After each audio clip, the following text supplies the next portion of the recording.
The morning sun was brutal, turning the Syrian town's pale stone buildings into an oven that radiated heat in shimmering waves.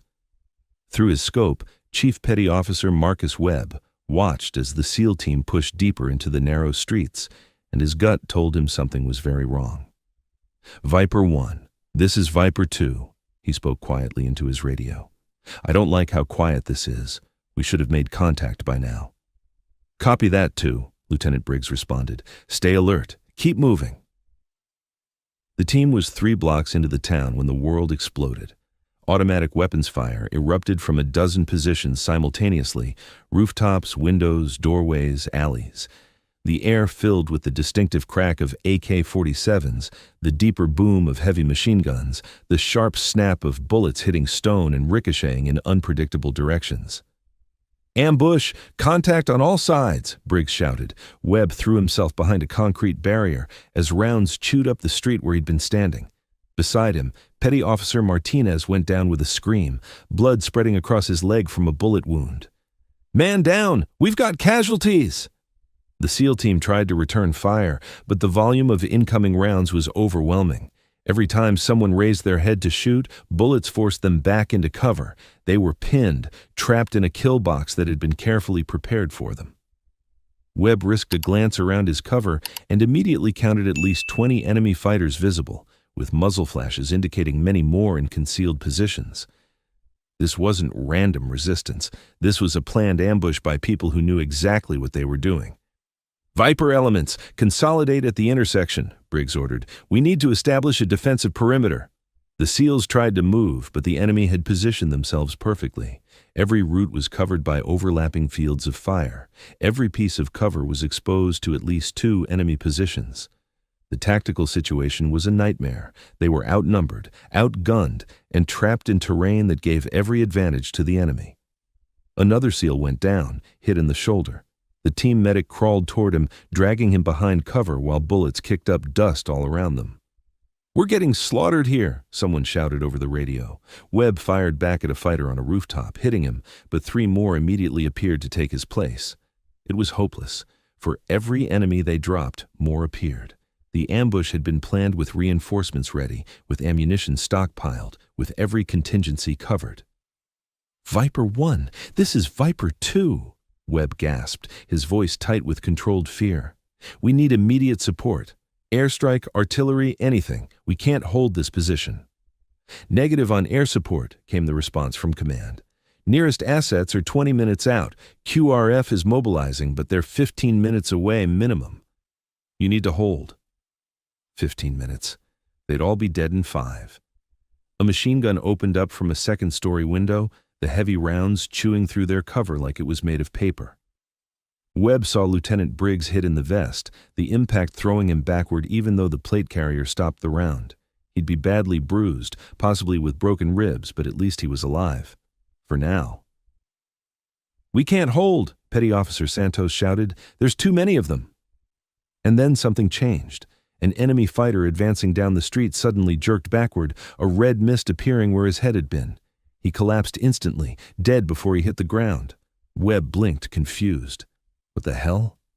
A second fighter, this one manning that devastating machine gun, slumped forward over his weapon. Silent. No explosion, no visible source of fire, just dead. A third enemy fighter, carrying what looked like a radio and giving orders, spun and fell. The fighters around him dove for cover, suddenly uncertain. "What's happening?" Briggs demanded, pressing his hand against his bruised ribs. "Who's shooting?" Webb scanned the surrounding buildings through his scope, trying to identify the source of fire. And then he saw it, a barely visible figure in a window of a building approximately 400 meters away, partially concealed by shadows despite the bright daylight. "We've got overwatch," Webb breathed. "Someone's providing sniper support." "Who? We don't have any snipers attached to this operation." "I don't know, but they're saving our asses. Look, another one down." An enemy fighter trying to flank their position suddenly collapsed mid-stride. Another attempting to coordinate fire from a rooftop dropped without warning. The confident enemy advance was faltering as their fighters started dying from an invisible, unstoppable threat. "Viper elements, this is Phantom," a calm female voice came over the radio. You're in a prepared ambush site with approximately 45 hostiles. I'm engaging from overwatch position. Recommend you consolidate your casualties and prepare to move on my signal. You'll have a window of approximately 90 seconds once I've suppressed their heavy weapons. Phantom, identify yourself, Briggs demanded. Who authorized you for this operation? We can discuss authorizations later, sir. Right now you have 3 critically wounded and 15 more under heavy fire. Do you want to argue about protocol or do you want to live? Webb looked at Briggs. Sir, she's dropping hostiles left and right. I say we trust her. Fine. Phantom, what do you need from us? Stay in cover for the next 60 seconds. Don't return fire. You'll just draw attention to yourselves. Let me work. When I tell you to move, you move fast toward the eastern street. That's your exfil route. I'll keep them suppressed. The SEALs hunkered down in their defensive positions, and from 400 meters away, Lieutenant Hazel Reed continued her methodical elimination of the enemy ambush force. 72 hours earlier, the briefing room at the forward operating base was crowded with the usual pre-mission chaos. Operators checking equipment, intelligence officers reviewing satellite imagery, command staff coordinating logistics. Lieutenant Hazel Reed sat in the back corner, her presence barely registered by the 20 Navy SEALs who dominated the front of the room. At 28, Hazel was younger than most of them, physically smaller than all of them, and according to the official mission roster, she was attached as intelligence support, someone to provide analysis and assist with communications while the actual operators did the fighting. What the roster didn't mention was that Hazel held the record for the longest confirmed kill by a female sniper in U.S. military history, or that she'd spent the past 3 years as part of a highly classified program that embedded precision shooters with special operations teams, or that her intelligence support designation was cover for capabilities that would make her a priority target if enemies knew what she could actually do. The SEALs didn't need to know any of that. Yet. Colonel Davidson stood at the front of the room, a career officer whose gray temples and weathered face spoke of decades in special operations. Behind him, a large screen displayed satellite imagery of a Syrian border town. Listen up, Davidson began. We have actionable intelligence that a high-value target, Ibrahim al-Rashid, commander of the regional insurgent network, is currently in this town. He's meeting with foreign fighters who've been crossing the border to join operations against coalition forces.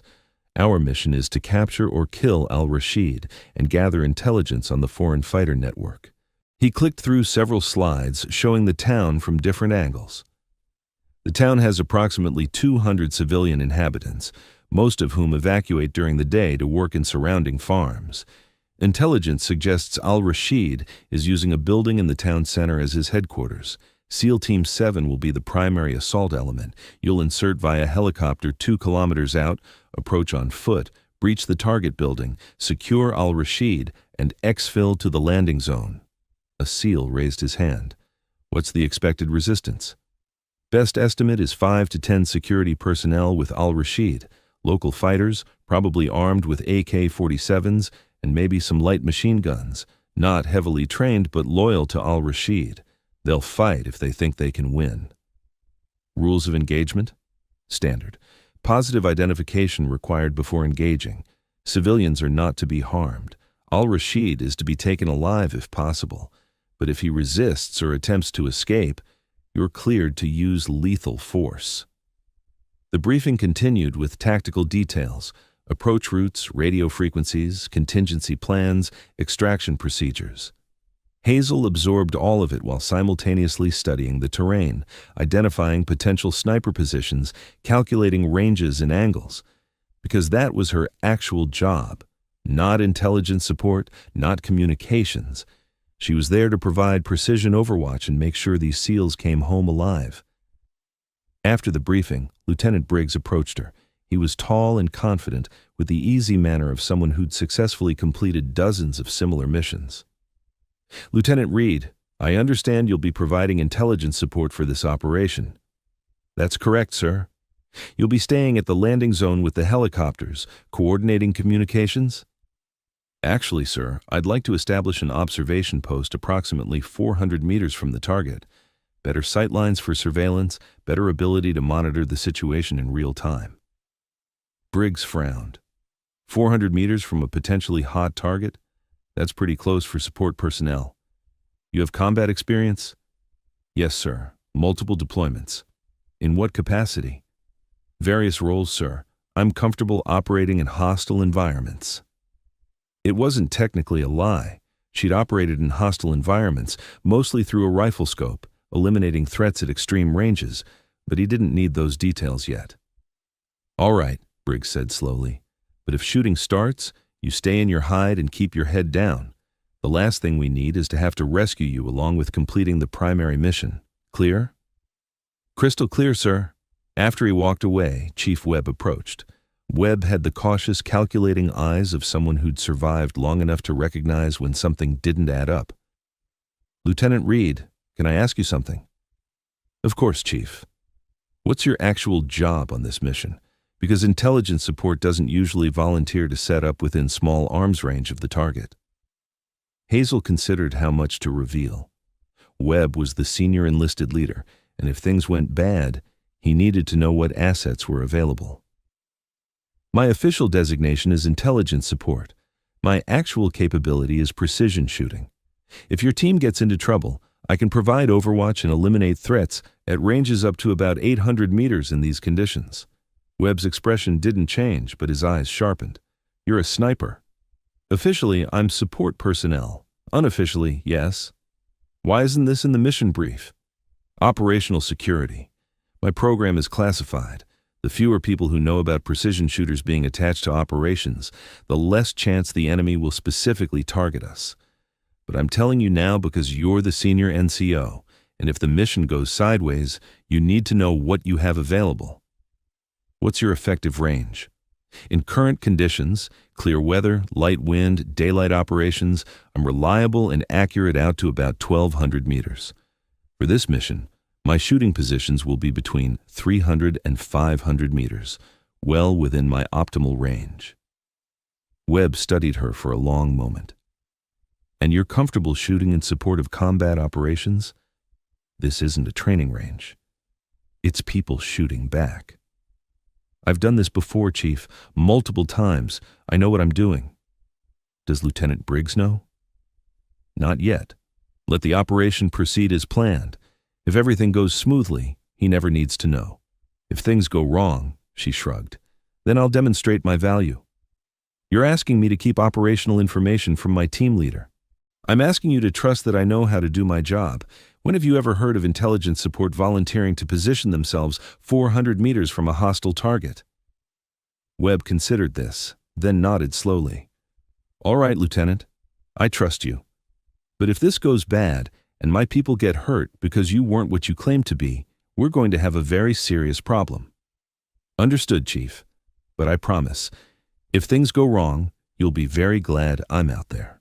72 hours later, when the SEAL team was pinned down in a prepared ambush with casualties mounting, Webb would remember this conversation, and he'd realize Hazel Reed hadn't been making empty promises. The insertion. The sun was already climbing when the helicopters lifted off, promising another scorching day in the Syrian desert. Hazel sat near the door of the lead Black Hawk, her rifle case secured between her knees, watching the landscape scroll past below. The SEALs filled the rest of the cargo bay, 20 operators in full combat gear, weapons ready, faces showing the focused calm of professionals about to do dangerous work. They looked confident. Some of them looked too confident. Hazel had read the intelligence reports more carefully than most of them probably had. The pattern of al-Rashid's movements, the fact that he'd been successfully evading American and coalition forces for 18 months, the suspiciously convenient intelligence that had pinpointed his location, all of it suggested something more sophisticated than a simple target of opportunity. But she wasn't in command. She was officially just support personnel. So she kept her concerns to herself and prepared to do her actual job, making sure these SEALs survived whatever they were walking into. The helicopters banked hard, descending toward the landing zone. The crew chief held up 2 fingers, 2 minutes to insertion. The SEALs conducted final equipment checks, adjusting gear, testing radios, preparing for the transition from air to ground. Hazel checked her own equipment. Custom Remington 700 chambered in .300 Winchester Magnum, chosen for its balance of range, accuracy, and reliability. Schmidt and Bender scope with variable magnification up to 25 times. Suppressor to reduce her acoustic signature, 15 magazines of match-grade ammunition, enough water and supplies to operate independently for 12 hours if necessary. And tucked in a concealed holster, a Glock 19 with 4 spare magazines. Because sometimes Overwatch positions got overrun, and when that happened, you needed more than a bolt-action rifle. The helicopter flared hard, settling onto the desert floor in a cloud of dust.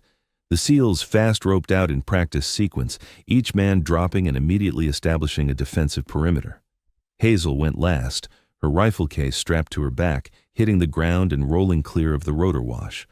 The Blackhawks lifted immediately, not wanting to linger where enemy forces might hear them. Within 30 seconds, the sound of the helicopters had faded, leaving the team alone in hostile territory under the bright morning sun. "Radio check." Lieutenant Briggs's voice came through Hazel's earpiece. She double-clicked her transmit button. Affirmative.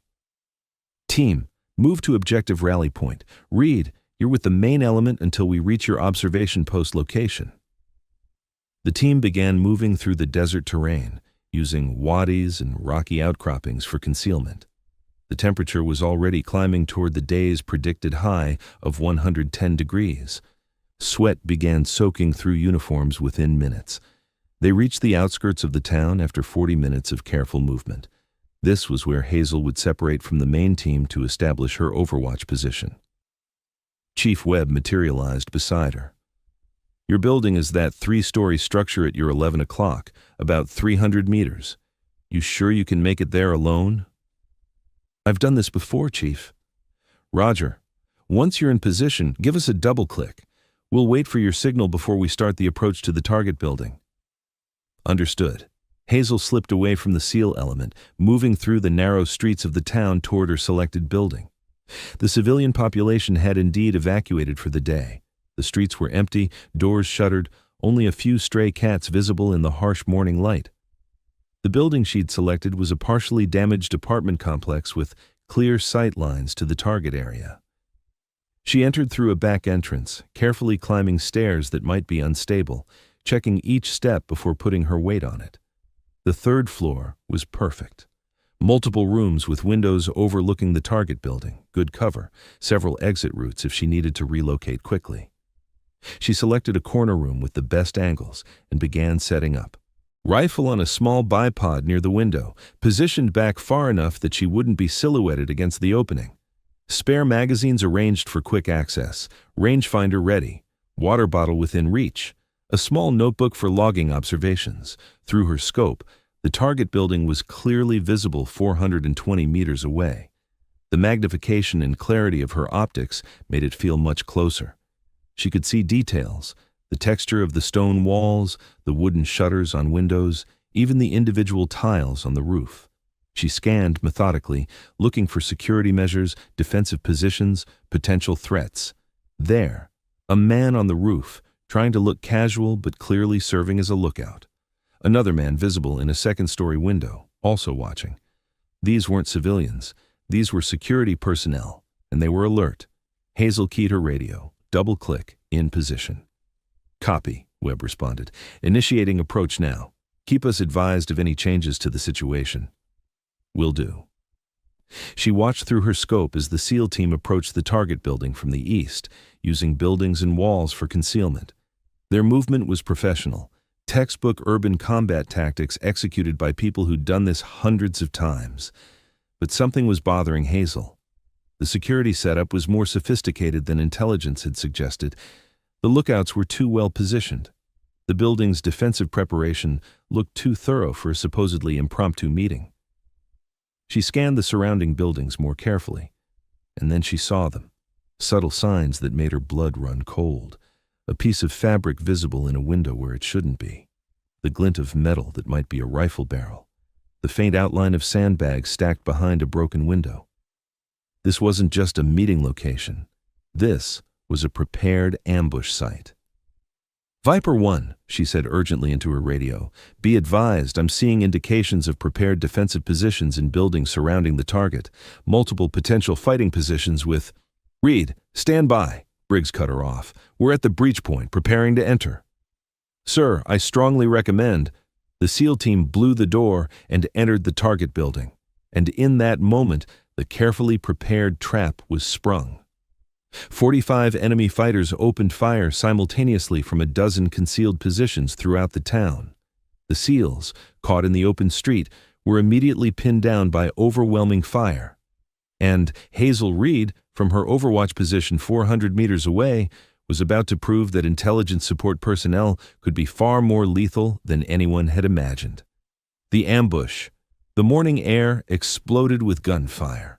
From her position, Hazel watched the SEAL team get hammered by fire from multiple directions: rooftops, windows, alleyways, even from behind walls where enemy fighters had pre-positioned themselves. This wasn't random resistance. This was a coordinated ambush that had been planned, rehearsed, and executed by people who knew exactly what they were doing. Through her scope, Hazel immediately began assessing the tactical situation. The SEALs were pinned in the intersection near the target building, taking fire from at least 12 visible positions. 2 operators were already down. She could see the medic crawling toward them, while bullets kicked up dust all around. The enemy had chosen their positions brilliantly. Every SEAL movement was covered by overlapping fields of fire. Every piece of cover the Americans tried to use was exposed to at least 2 enemy positions. And more enemy fighters were appearing, moving to cut off potential escape routes. Hazel's training took over. She didn't panic. She didn't freeze. She simply began the methodical process of identifying and prioritizing targets. First priority: heavy weapons. She scanned and found a PKM machine gun position on a rooftop, the gunner pouring fire into the SEAL position. That weapon alone was keeping multiple operators pinned. She adjusted her scope for the 380-meter range, accounting for the slight wind blowing from the northwest at about 6 knots. The temperature was already over 100 degrees, which would affect the bullet's trajectory slightly. Her brain processed these variables automatically, calculations she'd done thousands of times. Crosshairs settled on the machine gunner's head, steady breathing, trigger press. The suppressed shot was barely audible over the ongoing firefight. Through her scope, she watched the machine gunner slump forward. The devastating fire from that position ceased immediately. Second priority: leaders and coordinators. She found a fighter who was clearly giving orders to others, pointing and directing fire. Probably a squad leader or local commander. Range: 415 meters. Wind unchanged. Slight upward angle requiring minor adjustment. She fired. The squad leader collapsed, and the organized fire from his fighters immediately became disorganized. Viper elements, this is Phantom, she spoke into her radio, keeping her voice calm and professional. You're in a prepared ambush site with approximately 45 hostiles. I'm engaging from overwatch position. Stay in cover and let me work. I'll call when you have a movement window. Phantom, who the hell authorized you for this operation? Briggs demanded, his voice tight with stress and pain. We can discuss authorizations later, sir. Right now, focus on keeping your people alive. Phantom out. She returned to her scope and continued engaging targets. A fighter with what looked like a radio, down. Another machine gunner setting up in a different position, down before he could fire a shot. An enemy fighter trying to flank the SEAL position, eliminated mid-movement. Behind her in the room, she heard footsteps. Her hand moved toward her sidearm before a familiar voice called out, "Friendly! Don't shoot!" 2 Marines entered, her assigned security element that she'd almost forgotten about. They'd been positioned nearby with orders to protect her if her location was compromised. "Jesus, ma'am," one of them breathed, a corporal named Santos. "We heard the firefight start and thought you might need backup." "I need you to watch our flanks and make sure no one storms this position," Hazel said without taking her eye from the scope. "And I need you to keep count of my targets. I'm about to lose track." "Roger that, ma'am. That's 7 targets down so far." She continued shooting. 8, 9, 10. Each shot carefully aimed, each bullet finding its mark. She wasn't rushing. Rushing led to misses, and every miss meant more time for the enemy to kill Americans. The enemy fighters were starting to realize something was wrong. Their confident advance was faltering as their comrades kept dropping without warning. Some of them were looking around, trying to identify where the shots were coming from. But Hazel had positioned herself well. She was shooting from shadows inside a room, with the suppressor masking her muzzle flash and sound signature. And with the ongoing firefight creating chaos and noise, the enemy had no easy way to pinpoint her location. 11 kills. 12. 13. "Ma'am," Santos said, watching through binoculars, "you just took out 2 enemy fighters who were setting up what looked like a heavy weapon. Might have been a recoilless rifle or something similar." "Good catch." Hazel scanned for more priority targets. "What's the SEAL team status?" "Still pinned, but the volume of enemy fire is decreasing. They're starting to return fire now that they're not completely suppressed." Through her scope, Hazel could see Chief Webb engaging targets with his rifle, taking advantage of the reduced enemy fire to fight back effectively. Other SEALs were doing the same, the tactical situation slowly shifting from completely one-sided to something more manageable. But the enemy still had numbers in position, and they were adapting. "Contact right!" Santos suddenly shouted. "We've got hostiles approaching this building." Hazel transitioned smoothly, shifting her rifle toward the new threat. 3 enemy fighters were moving toward their building, clearly having figured out that the devastating fire was coming from this position. She engaged them at close range, 150 meters, 1, 2, 3, all down before they could reach the building entrance. "Building secure for now," she reported, then returned to engaging targets in the main ambush site. "But we might need to relocate soon if they keep trying to flank us." 16 kills, 17, 18. The enemy was definitely adapting now. They were using smoke. Someone had deployed smoke grenades that were creating concealment across parts of the battlefield. Smart tactical response to precision fire. But Hazel had anticipated this. She shifted her focus, engaging targets on the edges of the smoke, forcing enemy fighters to stay hidden rather than using the smoke to advance. When a fighter would emerge from the smoke, she'd drop him immediately, teaching the others that movement meant death. "Viper 1, this is Phantom," she called over the radio. "Enemy is using smoke for concealment. Your eastern route is your best option for movement. I'll suppress the positions covering that approach. When I call execute, you move fast. You'll have approximately 90 seconds before they can reposition." "Standing by," Briggs acknowledged. Hazel identified the 3 enemy positions that covered the eastern route. 2 fighters in a second-story window, a machine gunner on a rooftop, a rifleman behind a low wall. She engaged them in rapid sequence. Window position, both fighters down. Rooftop, machine gunner eliminated. Wall position, rifleman hit and falling back. "Execute, execute, execute," she called. The SEAL team moved as one, carrying their wounded, sprinting toward the eastern route while Hazel provided covering fire. Any enemy fighter who tried to engage them got a bullet for their trouble. The team made it to better cover, a solid stone building that provided protection from multiple directions. They'd broken out of the kill zone. "Phantom, we're in cover," Webb reported. 4 wounded, 2 critical. We need immediate CASEVAC. "QRF and medical helicopters are inbound," Hazel responded. "ETA 8 minutes. Hold your position. I'll keep the enemy suppressed." But the enemy wasn't done. They'd lost the ambush, lost their numerical advantage, but they still had fighters willing to press the attack. And now they'd identified Hazel's position. "Ma'am, we've got a squad-sized element moving on this building," Santos warned. "At least 10 fighters, maybe more. They're coming from multiple directions." Hazel assessed quickly. She'd eliminated 23 enemy fighters, broken the ambush, saved the SEAL team.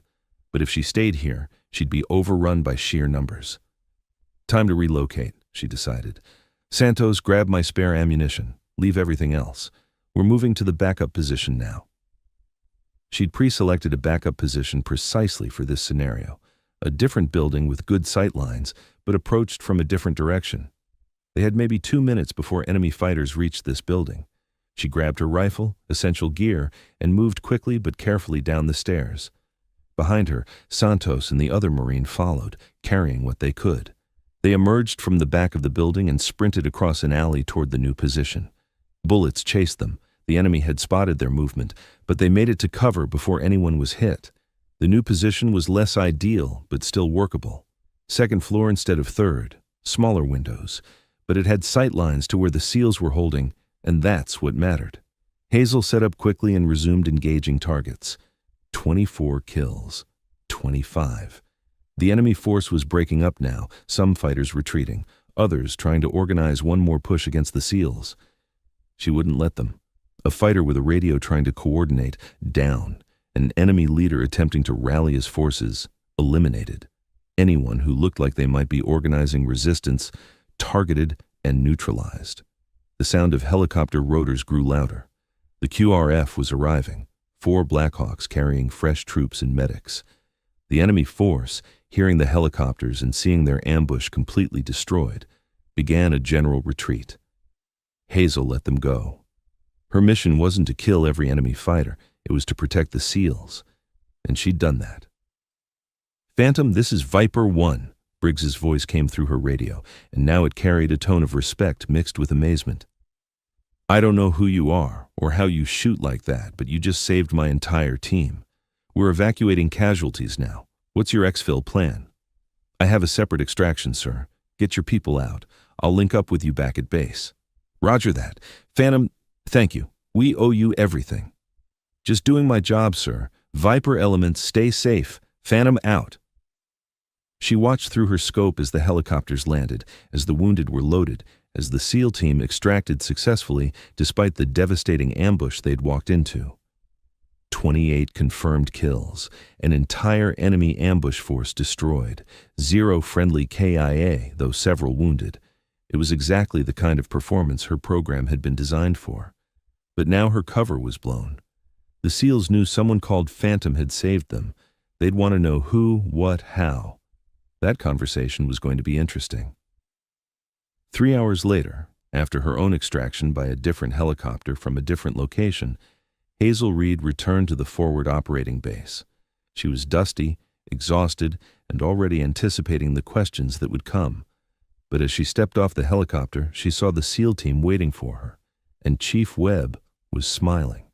The revelation. The debriefing room was packed with more people than it was designed to hold. SEAL Team 7, their command staff, intelligence officers, and several people in civilian clothes who Hazel recognized as representatives from her classified program. Lieutenant Hazel Reed stood at the front of the room beside Colonel Davidson, her rifle case on the table, looking small and tired after 8 hours of operation in the desert heat. The SEALs stared at her like they'd just discovered their intelligence support was actually a superhero. "Ladies and gentlemen," Colonel Davidson began, "I want to start this debriefing by acknowledging that Lieutenant Reed's actions today saved American lives. 28 confirmed enemy kills, multiple high-value targets neutralized, and most importantly, 0 friendly fatalities despite a sophisticated ambush that should have resulted in catastrophic casualties." He turned to Hazel. "Lieutenant, why don't you explain to Team 7 exactly who you are and what your actual mission was?" Hazel faced the room full of SEALs. "My name is Lieutenant Hazel Reed. My official assignment was intelligence support. My actual assignment was precision overwatch. I'm part of a classified program that embeds shooters with special operations teams to provide long-range precision fire support during high-risk operations." Lieutenant Briggs, his torso wrapped in bandages from his bruised ribs, leaned forward. "Lieutenant, you eliminated 28 hostiles in approximately 45 minutes of sustained engagement at ranges between 300 and 500 meters in broad daylight, while your position was under threat of attack. That's not just good shooting, that's extraordinary performance." "Thank you, sir, but it's what I've been trained to do," Chief Webb spoke up.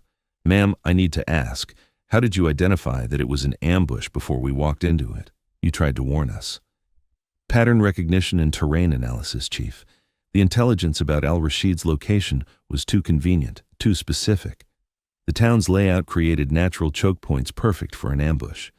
And when I established Overwatch, I saw prepared fighting positions that hadn't been there in previous surveillance imagery. The enemy had time to set this up, which meant they knew we were coming." "Intelligence failure?" someone asked. "Or successful enemy deception?" Hazel replied. "They fed us information designed to lure a team into a kill zone. It almost worked." One of the younger SEALs raised his hand. "Ma'am, how do you make shots that fast? Most snipers I've seen take their time, set up perfectly. You were engaging multiple targets in seconds. Hazel pulled up a slide showing her rifle specifications. Custom platform designed for rapid engagement, combined with training that emphasizes speed and adaptability over perfect conditions. In situations like today, fast and accurate beats slow and perfect. The enemy doesn't give you time to set up ideal shots. You have to take the shots you can get and make them count. "What's your effective range?" another SEAL asked. "Depends on conditions. In ideal circumstances, I can reliably engage targets out to 1,500 meters or more. Today's conditions, heat, light wind, good visibility. My comfortable range was up to about 800 meters. Most of my engagements were 400 to 500 meters, well within my optimal zone." Briggs looked at Colonel Davidson. "Sir, why wasn't Lieutenant Reed's actual capability briefed to the team? If we'd known we had this kind of overwatch available, we might have planned differently." Davidson nodded. "Fair question. The answer is operational security. Lieutenant Reed's program is highly classified. The fewer people who know about precision shooters being attached to operations, the less likely the enemy will specifically target them. These shooters are force multipliers, but only if they can operate without being specifically hunted. But now we know," Webb pointed out. "Now Team 7 knows," Davidson corrected. "This information doesn't leave this room. As far as anyone outside this team is concerned, Lieutenant Reed is intelligence support who happened to be in a good position to provide some covering fire during the ambush. Her actual capabilities remain classified." One of the SEALs, Petty Officer Martinez, whose leg wound was bandaged, spoke up. "Ma'am, I was one of the first hit in the ambush. I would have been dead if you hadn't suppressed those positions. Thank you doesn't seem like enough, but thank you."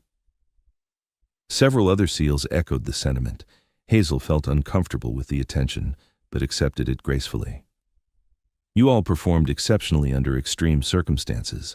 My job was to provide support so you could fight back effectively. We're all part of the same team." "Actually," Chief Webb said, "I'd like to formally request that Lieutenant Reed be permanently attached to Team 7 for the remainder of this deployment. Having that kind of overwatch available could make the difference between mission success and disaster on future operations." The other SEALs voiced immediate agreement. Even Briggs, who'd initially dismissed her as just support personnel, nodded. "I second that request, sir. We work better knowing we have that kind of capability backing us up." Colonel Davidson looked at Hazel. "Lieutenant, how do you feel about that?" She thought about it. Working with the same team repeatedly would build trust and improve coordination. They'd learn to communicate better, anticipate each other's needs, operate more effectively as an integrated unit. "I'm willing, sir, if the program approves it." "Consider it approved," one of the civilians said, Colonel Morrison, her program's oversight officer. "This is exactly the kind of integration we've been working toward. Lieutenant Reed, you're officially attached to SEAL Team 7 for the duration of their deployment." The debriefing continued for another hour, going through tactical details and lessons learned. The intelligence about al-Rashid had been deliberately planted to lure Americans into an ambush. The enemy force had been well-trained and well-equipped with sophisticated tactical planning, but they'd failed because they hadn't accounted for one possibility: that the Americans would have a precision shooter positioned outside their kill zone, someone who could systematically dismantle their ambush from a position they couldn't effectively counter. After the official debriefing ended, the SEALs clustered around Hazel, asking technical questions about her rifle, her training, her previous operations. She answered patiently, understanding that this was part of building trust with people she'd be working with regularly. Chief Webb pulled her aside. "Lieutenant, I owe you an apology. When you told me you could provide precision fire support if needed, I thought you meant you could shoot pretty well. What you actually meant was that you're one of the most lethal people I've ever worked with. I underestimated you." "No apology necessary, Chief. You had no frame of reference for what my program does. Now you do. 28 confirmed kills in one engagement. Is that normal for you?" Every engagement is different. Sometimes it's one critical shot that changes everything. Sometimes it's sustained fire over an extended period. Today required sustained engagement because the tactical situation was extremely dynamic. I did what the mission required. How do you deal with it? Killing that many people in a short time frame? Hazel had been asked this before. I think about the alternative. If I hadn't made those shots, your team would have been overrun. Americans would have died. The people I shot were trying to kill your teammates, trying to execute a carefully planned ambush. I stopped them. That's not something I feel guilty about. It's something I feel responsible for doing correctly. Webb nodded slowly. That's a healthy perspective. Better than some of the operators I've known who either don't think about it at all or think about it too much. It's the only way I know how to do this job, Chief. As the SEALs gradually filed out, Lieutenant Briggs approached Hazel. Lieutenant Reed, I need to apologize for how I treated you before the mission. I dismissed you as support personnel who'd be a liability. Instead, you turned out to be the most valuable asset on the entire operation. You had no way of knowing, sir. My cover story is designed to be believable. Still, I should have listened when you warned us about the ambush indicators. We might have avoided walking into it if I hadn't been so focused on executing the original plan. Lessons learned, sir. Now you know what to watch for in future operations. Briggs extended his hand. It's an honor to work with you, Lieutenant. I'm glad you'll be attached to the team going forward. She shook his hand. The honor is mine, sir. After everyone else left, Colonel Morrison approached her. Outstanding work today, Hazel. Your performance validated every assumption we made when we created this program. How do you feel? Tired, sir. It was a long day. I mean about your cover being compromised with Team 7. It was inevitable once I had to engage. Better to be outed as a highly capable shooter than to watch Americans die because I maintained operational security. I made the right call. I agree. And now you have an entire SEAL team who trust you and understand your capabilities. That's valuable. Use it. Build on it. Show them what integrated precision fire support can accomplish. Will do, sir. Morrison headed for the door, then paused. One more thing. The intelligence community wants to know how you identified the ambush before the team walked into it. That kind of analytical ability combined with your shooting skills makes you exceptionally valuable. Keep developing both. After he left, Hazel was alone in the debriefing room with her rifle case and her thoughts. She'd spent years training for situations exactly like today. Dynamic, high pressure, lives hanging on every shot, and she'd performed exactly as she'd been trained to. 28 confirmed kills, 0 friendly KIA, mission success despite walking into a sophisticated ambush. But she knew this was just the beginning. Now that SEAL Team 7 understood her capabilities, they'd integrate her into their planning, give her opportunities to do what she did best, rely on her to protect them when operations went bad. She transitioned from secret weapon to known quantity. And that meant the stakes would only get higher. Hazel Reed had been just intelligence support that morning. Now she was something else entirely.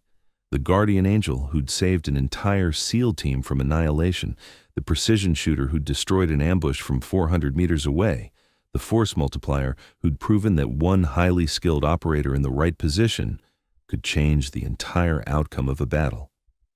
And in a forward operating base somewhere in Syria, 20 Navy SEALs were going to sleep that night knowing that tomorrow, when they went back out into hostile territory, someone would be watching over them. Someone who never missed. 3 weeks later, the pre-dawn briefing room was quieter than usual. SEAL Team 7 had conducted 8 operations in the 3 weeks since the ambush, and every single one had been successful with 0 friendly casualties. Word had spread quietly through the special operations community. Team 7 had someone special attached to them, someone who made impossible shots and kept operators alive. Lieutenant Hazel Reed sat in her usual spot, no longer relegated to the back corner. Now she sat with the team, part of the tactical planning from the beginning. Her input on approach routes, overwatch positions, and threat assessment was valued as much as any operator's. This morning's briefing was different, though. Colonel Davidson's expression was grim as he pulled up satellite imagery. "We have a situation," he began without preamble. A coalition convoy was ambushed in a canyon approximately 30 kilometers from here. They're pinned down with multiple casualties, surrounded by an estimated 50 to 60 hostiles. The quick reaction force attempted to reach them, but was also engaged and forced to withdraw. We have approximately 30 coalition personnel trapped in a kill zone, and they will be overrun within the next 90 minutes unless we intervene. He zoomed in on the canyon imagery.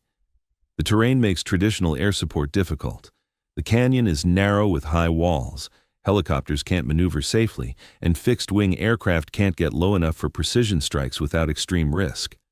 The trapped personnel are mixed in too closely with the enemy for indiscriminate fire. Lieutenant Briggs studied the imagery. "What's the plan, sir?" "Team 7 will insert at the canyon rim. You'll establish elevated positions overlooking the battlefield and systematically eliminate the enemy force using precision fire. This is essentially a sniping operation on a large scale." He turned to Hazel. "Lieutenant Reed, this mission is built around your capabilities. You'll be the primary shooter. The team will provide security, additional fire support, and help you identify and prioritize targets. Your objective is to eliminate enough of the enemy force that the trapped personnel can break out and reach safety." Hazel studied the terrain carefully. "What's the range from the canyon rim to the enemy positions?" "Between 400 and 700 meters, depending on their location in the canyon." "Enemy composition?" "Mixed fighters. Some are well-trained, some are local militia. They've positioned themselves on both sides of the canyon, on the canyon floor, and in elevated positions. It's a well-executed ambush that's trapped the convoy in an ideal kill zone." "Time of operation?" "We launch in 30 minutes. It'll be full daylight when you engage. Temperature will be over 105 degrees by the time you're in position." Hazel ran calculations in her head. 50 to 60 targets, variable ranges, heat distortion from rising temperatures, high-pressure situation where every shot mattered because lives were at stake. "I'll need multiple spotters to help track targets and confirm kills. Security element to protect our position in case they try to flank us. And I'll need the SEALs to engage targets of opportunity to keep the enemy distracted while I eliminate priority threats." "You'll have it," Briggs confirmed. "What's your target priority?" "Heavy weapons and crew-served guns first. Those are doing the most damage to the trapped convoy. Then, anyone coordinating the enemy forces, leaders, radio operators. Then concentrated fire on the enemy positions directly threatening the convoy. Finally, suppress any attempts to flank or escape." Chief Webb leaned forward. "How many targets can you realistically eliminate before they adapt and start making it harder for you?" "In a target-rich environment with good support? Maybe 30 to 40 before they really figure out what's happening and start taking serious countermeasures. After that, it becomes more difficult, but still manageable." The briefing continued with detailed tactical planning. 30 minutes later, Hazel was in a Black Hawk helicopter heading toward the canyon, her mind already running through the engagement sequence. They inserted on the canyon rim under the brutal morning sun. The sound of ongoing firefight echoed up from below, automatic weapons, explosions, the distinctive crack of rounds impacting rock. People were dying down there, and Hazel Reed was about to give them a chance to live. The team moved quickly to establish positions along the canyon rim. Through her scope, Hazel could see the battlefield clearly, the trapped convoy vehicles clustered in the center of the canyon, surrounded on three sides by enemy fighters who were systematically destroying them. "Spotters, priority targets?" she asked. "Heavy machine gun position, canyon east wall, range 573 meters. They're pouring fire into the convoy." Hazel found the position. Two fighters manning a belt-fed machine gun, protected by sandbags they'd obviously pre-positioned. She adjusted for the extreme range and the heat distortion that was already creating mirage effects. First shot took the gunner, second shot eliminated his assistant. The devastating fire from that position ceased. Second heavy weapon, west wall, range 615 meters. She engaged and eliminated it. 2 shots, 2 kills, another heavy weapon silenced. Multiple targets attempting to flank the convoy from the south, range 480 meters, approximately 8 fighters visible. Hazel transitioned to the new threat. She began engaging the flanking force methodically, dropping fighters one by one. After the fourth kill, the remaining fighters broke and ran, their flanking attempt defeated. The SEALs were providing supporting fire now, engaging targets across the canyon. But it was Hazel's precision shooting that was systematically dismantling the enemy force. 10 kills, 15, 20. Enemy commander visible, north end of canyon, range 690 meters. He's attempting to coordinate the attack. Hazel found him, an older man with a radio, surrounded by several fighters who were clearly receiving his orders. She adjusted for the extreme range, accounting for the wind that was starting to pick up as the day heated. The shot felt perfect. The commander dropped, his radio falling from his hands. The enemy coordination immediately became chaotic. 25 kills, 30, 35. "Angel, this is ground element," a voice came over the radio, the convoy commander. "We're starting to maneuver. Enemy pressure is decreasing significantly. Whatever you're doing, it's working. We're going to try to break out while they're disorganized." "Roger that," Hazel responded, never taking her eye from the scope. "Moving to support your breakout. Give me your route." "We're heading east toward the canyon mouth." Hazel shifted her focus, identifying enemy positions that could threaten the convoy's escape route. She began eliminating them, machine gunners, riflemen, anyone who might be able to engage the retreating vehicles. 40 kills, 45. Behind her, Chief Webb was watching through binoculars. "Ma'am, you've been shooting for 22 minutes straight. How are you still maintaining this accuracy?" "Training and focus, Chief, and knowing that every shot I miss might cost someone their life. That's excellent motivation to not miss." The convoy was moving now, vehicles navigating the difficult terrain while the SEALs and Hazel provided covering fire. Enemy fighters who tried to engage them were immediately targeted and eliminated. 50 confirmed kills. "Ground element is clear of the canyon," the convoy commander reported. "All personnel accounted for, multiple wounded but no fatalities. Angel, I don't know who you are, but you just saved 30 coalition lives. Thank you." "Glad everyone made it, sir. Stay safe." The enemy force, having lost more than half their strength and all their leadership, began a general retreat. The ambush had failed catastrophically. What should have been an overwhelming victory for them had become a slaughter. Hazel saved her rifle and began packing her gear. 53 confirmed kills in 22 minutes of sustained engagement, another mission success. Another group of Americans who'd survived because someone was watching over them. "Outstanding work, Lieutenant," Briggs said, approaching her position. I don't even have words for what that was. You just dismantled an entire enemy force single-handedly." "I had help, sir. The teams supporting fire kept them disorganized. The spotters helped me identify priority targets. This was a team effort. A team effort where you personally eliminated more than half the enemy force." He shook his head in amazement. "I've been a SEAL for 11 years. I've worked with some of the best operators in the military, but what you can do, that's on another level entirely." Back at the base, the debriefing was shorter than usual. Everyone had seen what happened. 53 confirmed kills in one engagement, under extreme conditions, with perfect tactical timing. But more importantly, 30 coalition personnel alive who wouldn't have been without her. Colonel Davidson pulled Hazel aside after the debrief.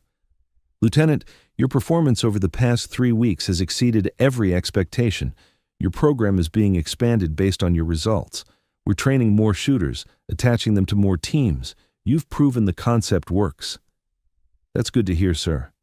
But I need you to understand something. You've become a known quantity. Other teams are requesting you specifically for high-risk operations. Commanders want you on Overwatch for their missions. You're in high demand." "Is that a problem, sir?" "It's a complication. You're currently attached to Team 7, but there will be pressure to detach you for other operations. How do you feel about that?" Hazel thought about the past 3 weeks. Working with the same team repeatedly had built trust and improved their integrated effectiveness. "I'd prefer to stay with Team 7 for now, sir. We've developed good working relationships. We understand each other's capabilities. That makes us more effective as a combined unit." "I'll support that preference, but be prepared. In this business, you go where you're needed most." "Understood, sir." That evening, the entire SEAL Team 7 invited Hazel to an informal gathering. They presented her with a small memento, a wooden plaque with her call sign engraved on it. Angel, Guardian of Team 7. Chief Webb raised a canteen in toast. To Angel, the best Overwatch we've ever had, the deadliest shooter we've ever worked with, and most importantly, the person who makes sure we all get to go home. Thank you for watching our backs. The team echoed the sentiment, and Hazel found herself unexpectedly emotional. She'd spent years training in isolation, operating alone, being the secret weapon that nobody talked about. Now she had a team. People who trusted her, respected her, valued her not just for what she could do, but for who she was. Thank you, she said quietly. All of you. For accepting me, for trusting me, for letting me do my job. Every time I look through that scope, I'm thinking about keeping you alive. That's my mission. That's my purpose. And I will never stop being the person you can count on when things go wrong. Lieutenant Hazel Reed had started as just intelligence support, cover for capabilities most people didn't know existed. Now she was Angel, the guardian angel who'd saved over 100 American lives in 3 weeks through precision, skill, and unwavering commitment. And somewhere in the Syrian desert, enemy fighters were learning to fear the daylight hours, when a shooter they couldn't see would drop them from ranges they couldn't imagine. The guardian who never missed. The angel watching from above.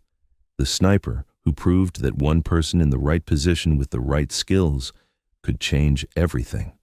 6 weeks later, the training facility at Quantico was filled with some of the best snipers from every branch of the military. Marines, Army Rangers, Navy SEALs, Air Force Special Operations. All of them had been selected for a new program that would change how precision shooters integrated with special operations teams. Lieutenant Hazel Reed stood at the front of the classroom, her custom rifle disassembled on the table beside her, each component labeled for the demonstration. She was back in the States temporarily, pulled from deployment to help establish the training curriculum for the expanded program.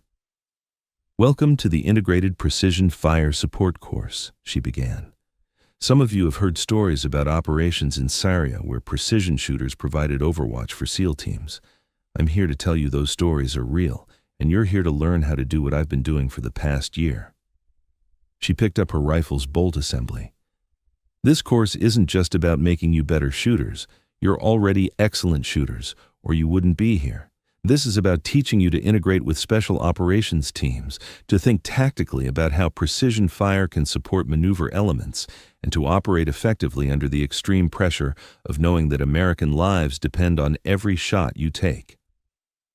One of the students, a Marine Scout sniper named Staff Sergeant Torres, raised his hand. Mainoshi.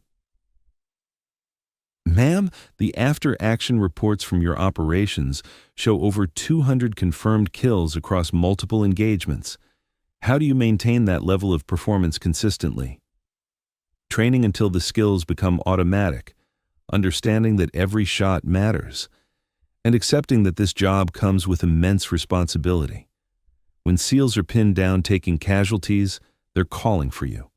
When convoys are ambushed, you're their lifeline. That responsibility drives everything. Your training, your preparation, your mindset. Another student spoke up. Ma'am, how do you handle the psychological pressure? Most snipers take 1 or 2 shots per mission. You've engaged dozens of targets in single operations. Hazel had anticipated this question. You learn to compartmentalize during the operation. When I'm behind the scope, I'm not thinking about the broader implications. I'm thinking about windage, elevation, target priority, and making sure the round goes exactly where it needs to go.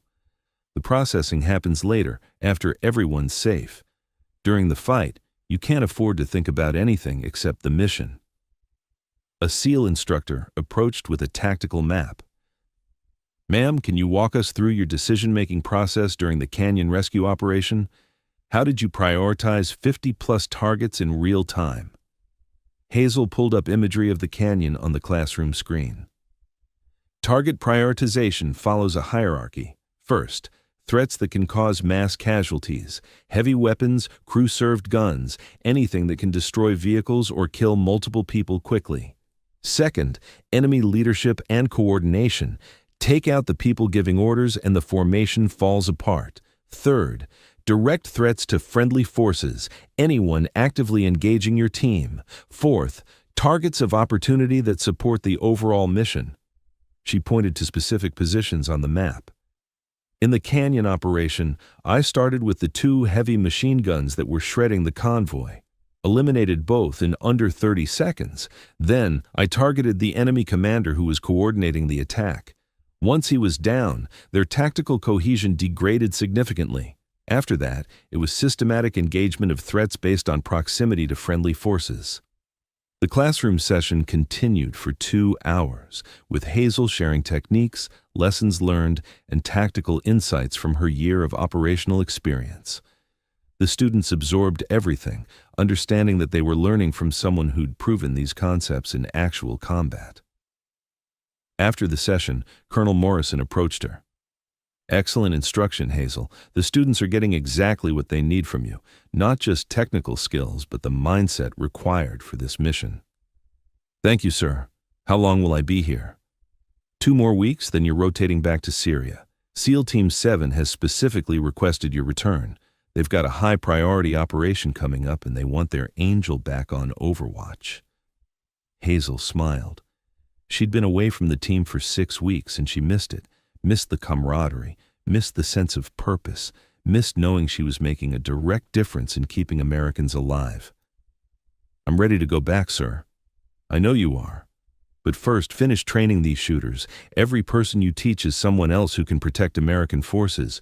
Your impact extends beyond your personal operations. You're building a capability that will save lives for years to come." That evening, Hazel stood on the Quantico rifle range, watching the sunset paint the sky in shades of orange and red. In 2 weeks, she'd be back in Syria, back with Team 7, back to doing what she did best. Her phone buzzed with a text message from Chief Webb. "We miss our angel. The team's not the same without you watching over us. Hurry back." She smiled and typed a response. 2 weeks, Chief. Then I'm back on Overwatch. Keep everyone safe until I get there." Another message came through, this one from Lieutenant Briggs. "Got a mission that's going to need your special touch. Can't give details over phone, but it's the big one, the kind that changes everything. We need you." Hazel looked at the rifle range, then at her phone, then at the horizon where Syria waited thousands of miles away. She'd started this journey as a precision shooter trying to prove a concept. Now she was building a program, training the next generation, and preparing to return to the team that had become her family. Some people spent their careers wondering if they made a difference. Hazel Reed knew exactly what difference she made. Over 200 enemy fighters eliminated, over 100 American lives saved, multiple high-risk operations turned from potential disasters into overwhelming successes. And in 2 weeks, she'd be back in the fight, back on Overwatch, back to being the angel that SEAL Team 7 counted on when everything went wrong. The guardian who never missed. The angel watching from above. The sniper who'd proven that precision, skill, and unwavering dedication could change the outcome of any battle. She was ready. She'd always be ready. That's what made her angel.